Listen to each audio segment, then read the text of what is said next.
Want to turn now to our Forever Family story of the day as we take you to ChildNet's yearly community event where a Broward mom bravely shares her story with the community. She shared her battle with addiction this time. When DCF found out that Corey's substance abuse disorder was putting everyone in her family, including her 2 young children, at risk, she was removed from her home. It was a sad day. It was Mother's Day weekend of last year, but now a year later, she opened up her heart to share with the world and the community how her efforts, along with local agencies here in South Florida, turned her entire life around.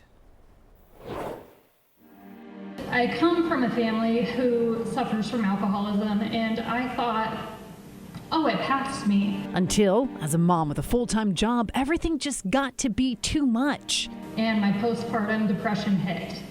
And I was trying to be a new mom, trying to work, trying to keep it together, and so I started to drink to cope. She had tried to stay sober before, but this time, she found a new support system. I think a lot of people look at me and they're like, how could this happen? And so I just wanted to share my story and just let people know like it can happen to anyone, and just what ChildNet has done and how they've helped us within this last year. Most of the time our parents feel as if that they got a handle on it. Dynason is the family's case manager and has been with Corey every step of the way. I can't even tell you how amazing she has been. ChildNet, they helped us with daycare, they helped our son, they helped him with preschool, they helped me with parenting classes. Where she learned how to break the cycle of addiction in her family. So that I could stop that generational trauma. Without ChildNet, I wouldn't have known that this was a step that we could have taken. I wouldn't have known that this is the direction that we needed to take. And now she gets to tell her story on a very special day. I'm happy to report that today is my 1 year of sobriety.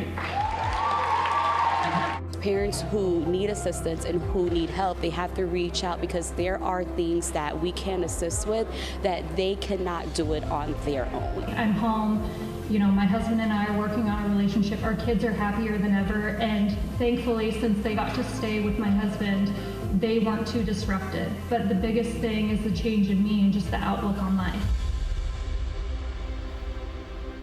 Corey's transparency there, just so powerful, and being so vulnerable, and all of us listening to that. She also told us that a lot of people, they're afraid to open up about their battles with substance abuse because they are ashamed. But she chose to be vulnerable and to help out others so that they know that they are not alone, that they can also make the choice to be better and to get that help. So if you or someone that you know needs that help, it's there for you. Just call 211. By the way, tomorrow is the 23rd anniversary of Forever Family, and we have been on the air telling these important stories for so long, thanks to our community, to you, the community, our community partners as well, who want a better future for children in foster care. Also want to thank Gia Tudor-Lamotte and Leah Rofijanov for making this happen. Forever Family and these incredible stories come your way here on NBC6 in partnership with the Children's Services Council of Broward County. Just log on to foreverfamily.org.